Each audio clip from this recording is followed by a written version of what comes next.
It's not about how good you are on your best day, it's about how bad you are on your worst day. You want your worst day to look like someone's best day. I think a lot of times we make our own bad days. Every day is worthy of celebration. If you're happy with this person that you're walking around with every single day, which is yourself, then what's there to be bummed out about? Welcome to the Single Digit Body Fat Series. Strength is never weakness, weakness is never strength. Figure out a way to just be less fat. And you know what that means. What in the will happen if I go all in on this? Today I'm going to tell you how to get ridiculously shredded. It's not about how good you are on your best day, it's about how bad you are on your worst day. Let me translate some of that for you. This is the Single Digit Body Fat Series. I'm Mark Smelly Bell. Yes, I utilize performance enhancing drugs, and yes, you can hold it against me the entire time that I talk. How we do and how we perform on our best day is one thing. When things are lined up, when all the dominoes are lined up, when all our ducks are in a row, it's easy to act and behave and make decisions in one particular way. It's easy to stack a bunch of victories when your day starts off so good. Everything's just lining up properly. You made your coffee the right way, you made your protein shake the right way, your eggs came out perfect, whatever the situation is. You're leaving your house, you're actually on time to be able to go hit the gym, have a great workout. You have an awesome workout, you shower up, you still got time to go to work, and everything works out great there. And you have a nice day, you come home, kiss the wifey, girlfriend, whatever it might be, and you're just excited, you have a good meal, and you watch a little TV and the day starts over. But when things are going bad, it's easy to slip on that banana peel and have everything just explode. My friend Jordan Syatt talks about it as if you're slashing your own tires. So imagine you go out to your car and you go, holy fuck, one of my tires is completely flat. And then you pull a knife out of your pocket and you're like, this would be a great time to slash the rest of these other tires since that other one's already slashed. Well, that happens with our food. We make one bad decision to have dessert with some friends after dinner, and then on the drive home from there, you stop at the gas station, you get some peanut butter cups and some Ben & You've done this before, I know you have. I've done this a million times, so I know you guys have done it. You get some Ben & Jerry's, you get some Snickers, and you can't decide on the Ben & Jerry's, so you're like, I'll get both. Why choose, right? Just get both. And so, when you're having, a particular day that is starting to kind of slide downhill, it's easier to kind of slide down that hill faster. And it doesn't always take necessarily having a bad day to have bad behavior. Sometimes it could be a good day, and sometimes you could be celebrating. But I think what we need to work on is we need to reinterpret our celebration, the way that we celebrate. We need to rethink it. Why are we celebrating with something that's harmful? You have had conversations with yourself. You've had conversations with your friends about how you want to lose weight, how you want to be in better shape, how you're, new year, new me type thing, right? You're thinking 2025, like that's it, I'm turning it all around. You have these discussions with yourself, but then you're faced with this circumstance. And sometimes the circumstances you're feeling good, and maybe your friend says, oh, come on, have a drink with me, it'll be fun. And you're like, that will be fun. And so you have the drink, but that's when you start to slash the tires. Having a drink is of no consequence. It's really not a problem, but it can be because you can be on that slippery slope. So we have to really be careful on when we're deciding that we want to do these things. We do need to understand that even though a lot of these things are choices, sometimes these choices get pushed and pulled a lot harder in accordance to how our day is going. So you're with some friends and you're having a good time and you want to celebrate and everyone wants to get dessert. Well, how long have you been on your diet for? How good have you been on your diet? All these things are things that you want to review, but you do want to do your best to live by the code. You do want to do your best to put your best effort in. You want your worst day to look like someone's best day after a while. And that's the way that it will be. Your worst day of eating will look way better than the standard American diet at some point when you start to dial these things in, because you're going to say goodbye to drinking anything that has sugar in it. You're going to say goodbye to eating things that aren't real food, like donuts and pizza and ice cream and cake. And you're like, wait a second, those things aren't real food? No, they're not real food. Once you start to get yourself dialed in to having a nutrition that is based on meat, eggs, vegetables and fruit, it will make everything so much easier because that's your base. That's what you get to play with every day. And then do you get to have dairy? Do you get to have yogurt? Do you get to have ice cream? Do you get to have pizza? Do you get to have some things outside of that?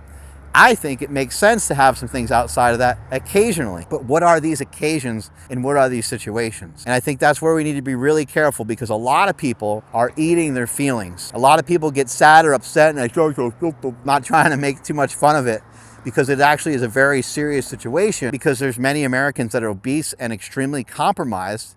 But understand this, if you're currently not obese, or if you are currently obese and you want to avoid gaining more body fat, understand that every time that you do that, you're making a decision.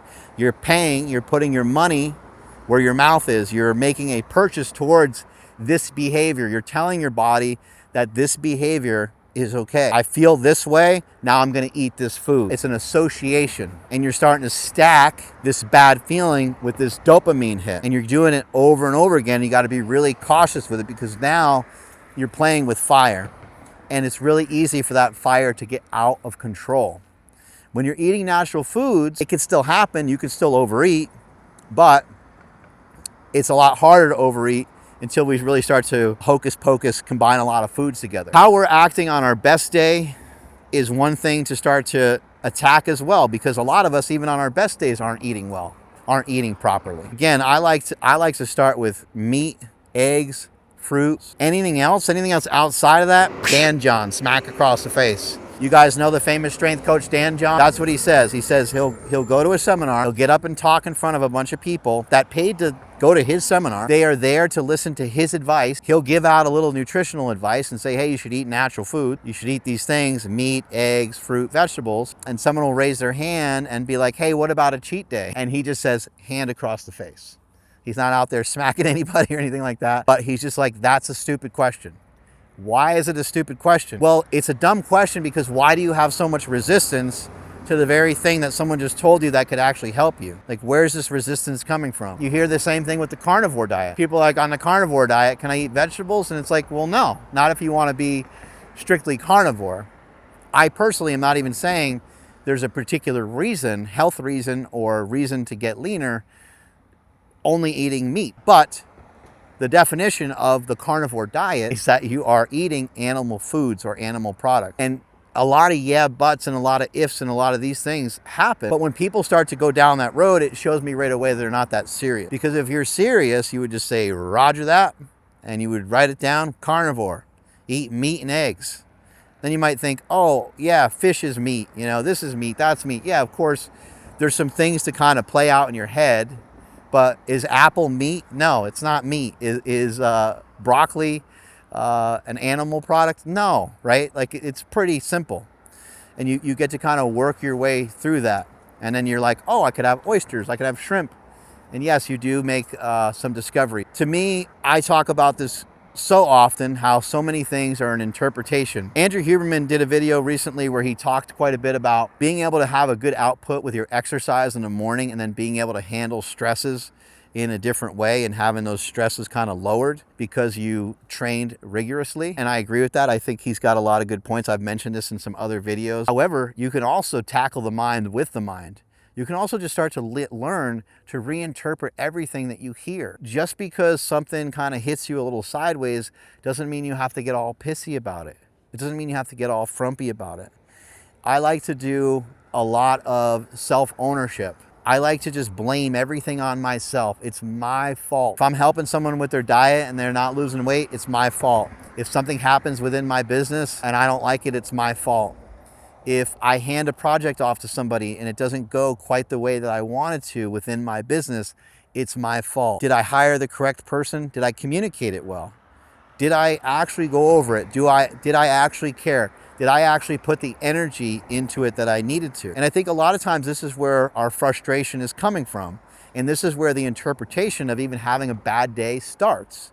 Because I've been on podcasts before. I've been on Zach Talander's podcast, and I said, I never had a bad day. And it was after me sharing the story of my mother dying. And he's like, you know, and it's because my interpretation of death isn't necessarily that it's bad. It's Mother Nature. It just is. Can something be sad and not necessarily be bad? I believe so.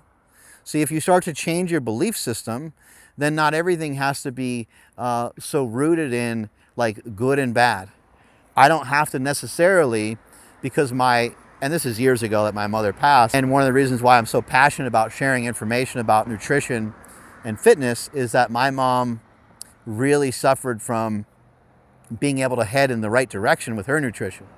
She was obese, she was abused as a child, she was overweight most of her life, got made fun of and teased for it, and it just became this ugly monster. As the same situation that happens with many people that are obese, a lot of times they have this past that makes it very difficult. It makes their life a little bit more difficult because of the childhood traumas that they may have had. Now listen, can you have childhood traumas and not be fat?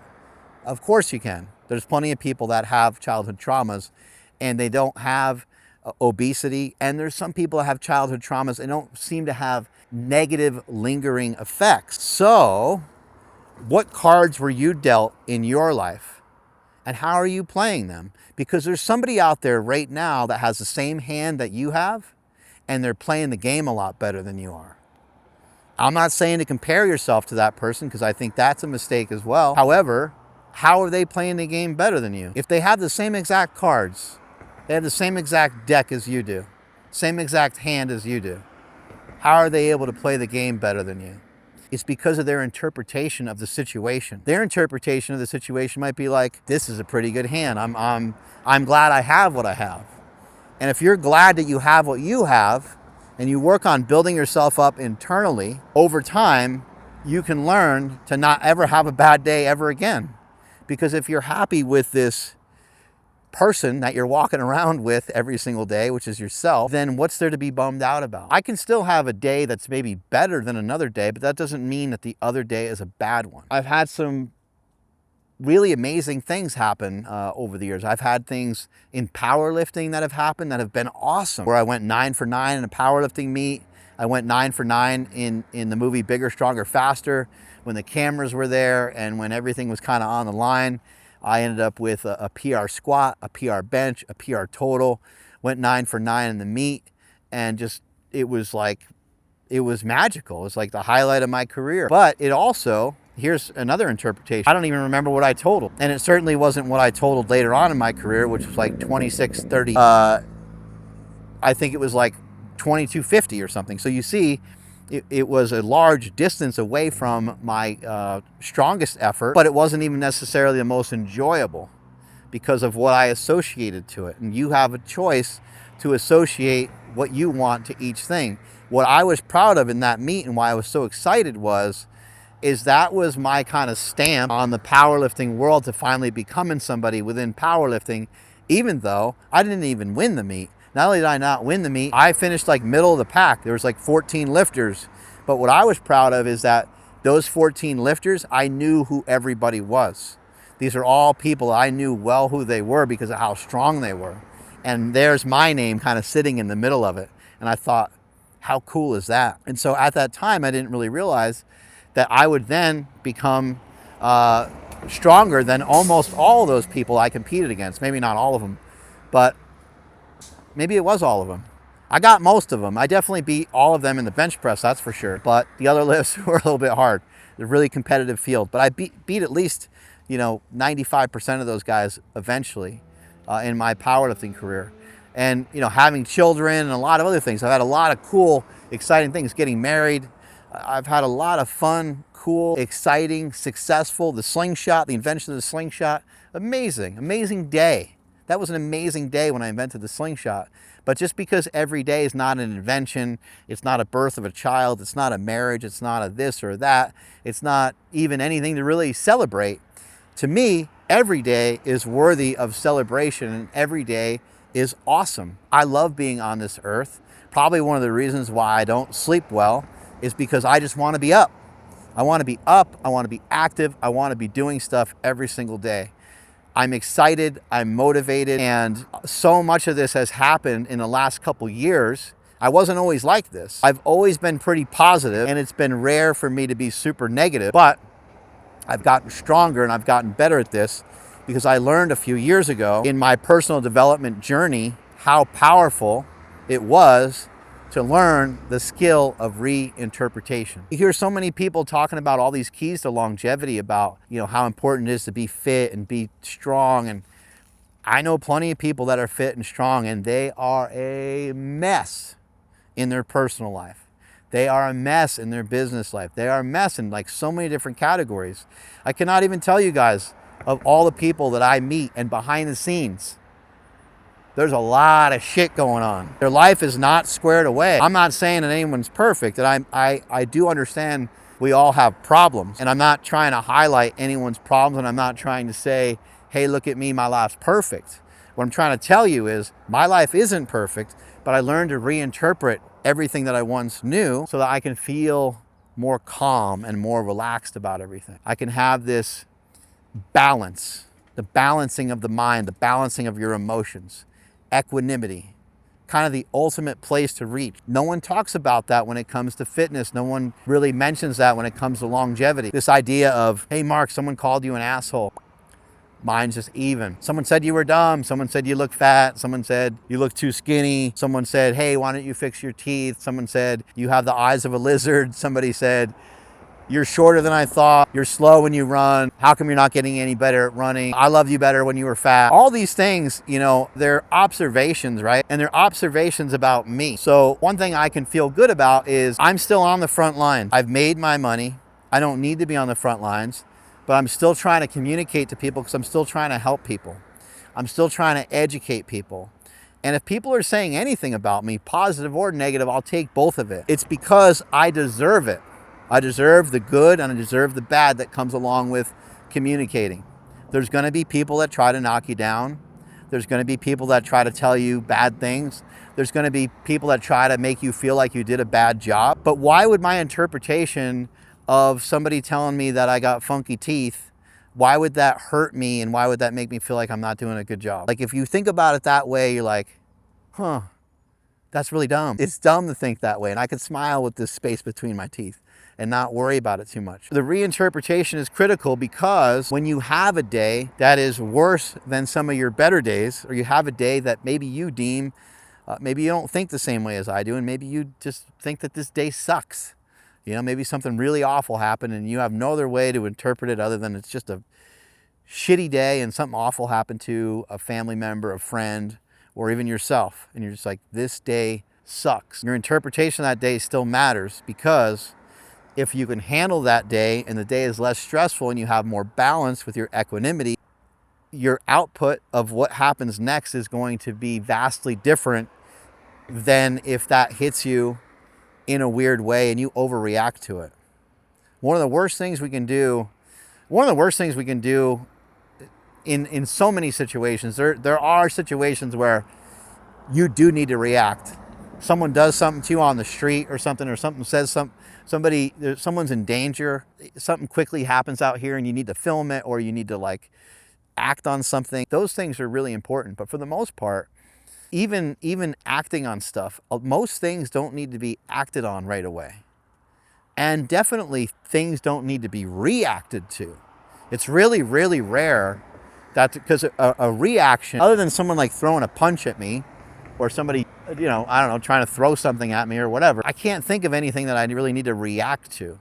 Someone could text me right now and tell me like, you're a scumbag, or I hate you, or I could see that same message on my Instagram, or someone could even call me and say, hey man, you know, I need you to call me back. Almost, it's so rare for anything to be an actual emergency. And so I think a lot of times we make our own bad days. A lot of the days that might register with yourself as being bad is because you got yourself caught up in this ugliness. Somebody texted you or something happened somewhere and you thought that you had to react to it. And the reaction to it probably was inflammatory. If there was inflammation coming this way, you're probably trying to streamline it right back to them. And we got to be really careful with that. And why is this important? Why does this have to do with diet? Why is this on the single digit body fat series? It's because I think that this shit is really important. I am going to give you the X's and O's of dieting. I am going to continue to tell you guys the ways that I'm stripping down body fat and my journey to get down into the 200-pound range. I was stuck at 240 for a long time. I'm now 220. And before that, you guys know the story. I was 330 pounds at one point, and I continue to lose weight. This last 20 pounds is gonna be a real bitch, but so much of it has to do with how I deal with each and every day. If I could deal with each and every day okay, then it's easier for me to stay on plan. It's easier for me to stay on point. If each and every day is socking me in the face and wearing me down and stealing my energy and sort of just making me negative, then it's going to be that much harder to be able to handle any changes that I want to make. So that's what you have to realize when you're dieting, when you're trying to do some of these things. They're changes, and they might seem like small changes, but they're big changes. They're big changes because you're chipping away at your habit. And remember, when we talk about habits, we want to take things kind of one step at a time, and we want to do so in a kind of low and slow fashion, as James Clear talks about in his book, Atomic Habits. So once again, let me kind of reiterate what I said in the beginning. It's not about how good you are on your best days. It's how bad you are on your worst day. Your worst day of eating, your behavior on your worst day of eating has to be 10 times better than what it used to be. Not necessarily in comparison to anybody else, but just in comparison to you currently right now, if you're not eating that well at the moment. If you're already eating well and you're already doing pretty good, then that message doesn't really have to fall on you the same way. That responsibility doesn't have to hit you the same way. For me, it used to be a whole cheat. It was like, I would have a cheat meal, and the cheat meal turned into a cheat day, and the cheat day turned into a cheat weekend. And it sort of worked for a while, especially because I was doing that when I was young. I was doing that when I was like 20, 22, 23, go the whole week, really low carb, modest amount of overall food. And then the weekend I'd go like hog wild. I was doing Dan Duchesne's body opus diet, and I was taking liberties with it. Like, it wasn't really supposed to be done that way. Then I learned, like, oh shit, okay, that's too crazy. I'm just gonna do a day. But then even that, I turned it into like, I'm gonna go all the way, from Friday at 3 p.m. or whatever until midnight or whatever.